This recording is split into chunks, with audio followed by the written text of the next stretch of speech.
Bana, mambo vipi? Mimi naitwa Vnex5 na hii hapa ni The Scope. Asante sana kwa kuwa mtu wa kwanza kuichagua The Scope. Hakikisha tunabonyeza alama ya subscribe ili uwe mtu wa kwanza kila siku kupata matukio mbalimbali, vitu mbalimbali ambavyo vitakuwa vinajili huko duniani. Hapa ni sehemu ya kwanza ambayo wewe unaweza ukawa unahabarishwa vitu mbalimbali.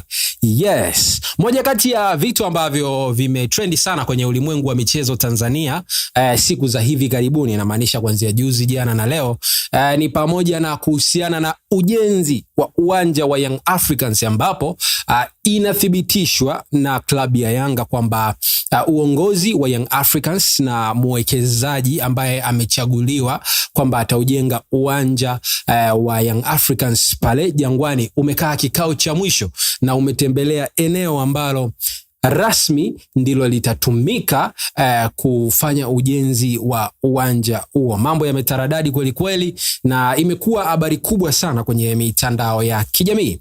Yes, maoni yamekuwa mengi sana kwenye mitandao ya kijamii. Maoni yamekuwa mengi, maoni yamekuwa tofauti, lakini asilimia kubwa ya wanayanga wanaonekana kufurahishwa na hilo. Sasa nikasema mimi leo nifanye uchambuzi kidogo na mimi kuhusiana na hili ambalo mimi ninaliona na mtazamo wangu, na pia nisikilize maoni yenu hapo kwenye comment kwamba nyinyi mnaonaje hili swala la uwanja litakamilika au ni propaganda kama ambavyo zimekuwa zikitokea propaganda miaka mingi iliyopita kwenye uongozi wafadhili mbalimbali ambao wamewahi kujitokeza Yanga na kuahidi kwamba watajenga viwanja, lakini mwisho wa siku hakuna kilichofanyika.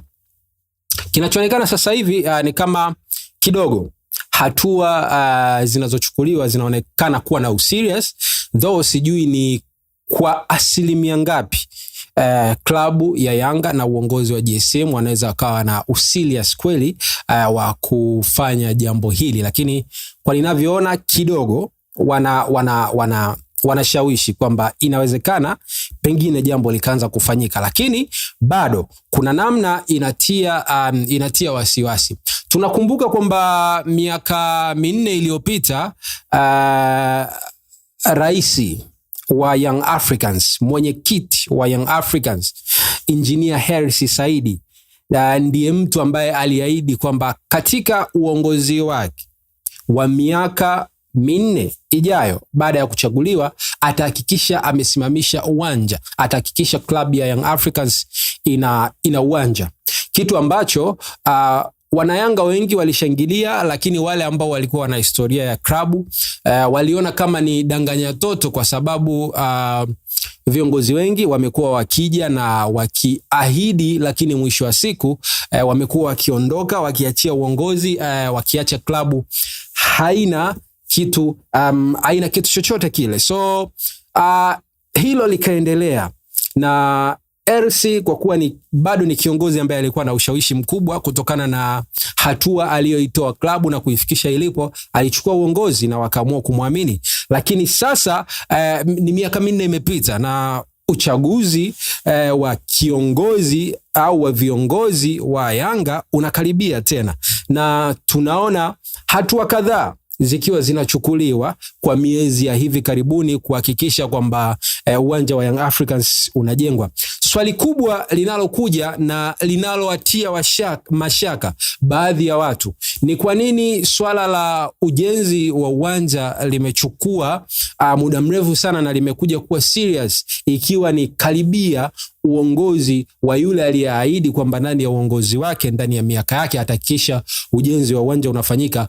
Ujenzi wa uwanja unakuja, hatua za mwanzo zinakuja kuanza kuonekana hapa mwishoni. Huu ni ukweli ambao watu wengi wanaweza wakaupinga, lakini ni ukweli kwamba ujenzi wa uwanja ulitarajiwa kufanywa kwa Hersi, kwa sababu Hersi ni mtu ambaye aliahidi na aliwahakikishia ndani ya miaka 4 atahakikisha kwa asilimia kubwa amekamilisha ujenzi wa uwanja. Kwa hivyo watu walitegemea hilo ingekuwa ni hangeweka nguvu yake katika kutimiza hilo hawali kabisa, lakini matokeo yake Engineer Hersi na uongozi wa GSM na wengine wamekuja kuanza hatua hizi na wanakuja kuonekana wako serious sana wakati ambao pengine kwa namna moja au nyingine ni mwishoni sana, na uhakika wa kwamba hilo litafanyika 100% bado, kwa sababu tunaona kama hivi leo ndio jana wametembelea uwanja, wamaliza kikao cha mwisho na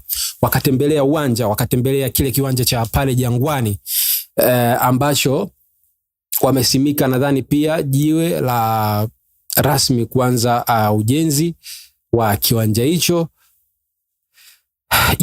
Hiyo ndio hatua aliyofikia, hatua ambayo baadhi wanasema kwamba ni sahihi na Hersi anafanya jambo sahihi, lakini baadhi wanasema kwamba ni danganya toto, na hii ni kwa sababu uongozi wa Hersi umekaribia mwishoni, na ndio maana haya yote yanaonekana ili apate kupita kwa mara nyingine kwenye uchaguzi ambao utakuja ndani ya klabu ya Young Africans. Wewe una maoni gani kwenye hilo? Lakini pia concern yangu nyingine ambayo kwenye hili swala la uwanja bwana, mimi tangia hili jambo la uwanja limeanza nilikuwa naliunga mkono, lakini ilipofikia sehemu ya wapi pa kujengwa kiwanja ni sehemu ambayo ilinichanganya kidogo.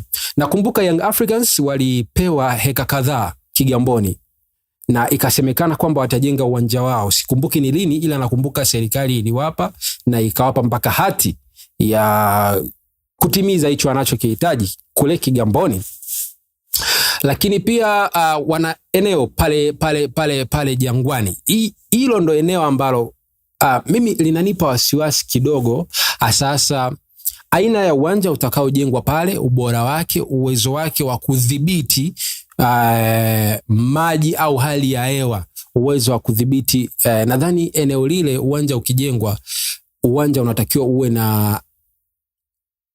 na uwezo mkubwa sana wa kudhibiti hali ya hewa kwa sasa wakati wa mvua, kwa sababu lile eneo, kwa watu ambao mnalifahamu, ni eneo ambalo kidogo kukiwa na mvua nyingi huwa kunakuwa na mafuriko makubwa sana. Sasa nyuma ya lile jengo la Yanga kushuka kule chini huwa kunakuwa na hali ambayo sio nzuri. Maeneo ya Jangwani pale tunaona hata serikali ilijenga karakana, ikajenga stendi ya mabasi ya mwendokasi, lakini mwisho wa siku ile stendi ilikuwa inafikia sehemu inajaa maji kabisa. Hiyo ni serikali ilijenga, na sasa hivi serikali ina mpango nadhani wa kupitisha flyover pale kutokana na hali ya pale kuonekana kwamba haiwezekani kupitisha miundombinu chini. Sasa bado nazidi kujiuliza kwamba uwanja wa Yanga utakapojengwa pale wataujenga kwa namna gani ambao hautaathirika na hali ya majimaji ambayo huwa inakuwepo pale.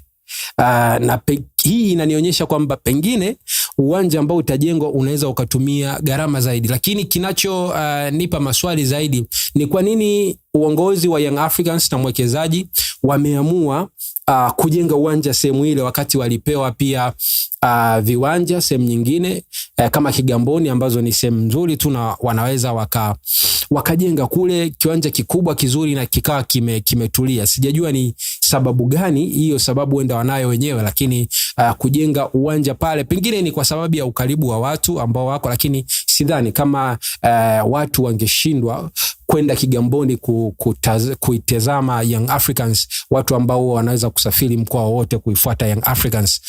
Sidhani kama uwanja ungejengwa Kigamboni wangeshindwa, lakini hilo silijaji kwa sababu ni uongozi, ni swala la uongozi na uongozi wa klabu na mwekezaji. Lakini ni maswali tu ambayo nimekuwa nikijiuliza na ninasubiri kwa hamu kuona watajenga uwanja kwa namna gani, uwanja ambao hautaathirika kabisa na hali ambayo huwa inayakumba maeneo yale pale. Mimi naitwa Vnex5. Kama una comment yoyote unaweza ukashusha hapo chini, lakini hakikisha umebonyeza alama ya subscribe ili uwe mtu wa kwanza kupata vitu moto moto kutoka hapa ndani ya The Scope. Thank you.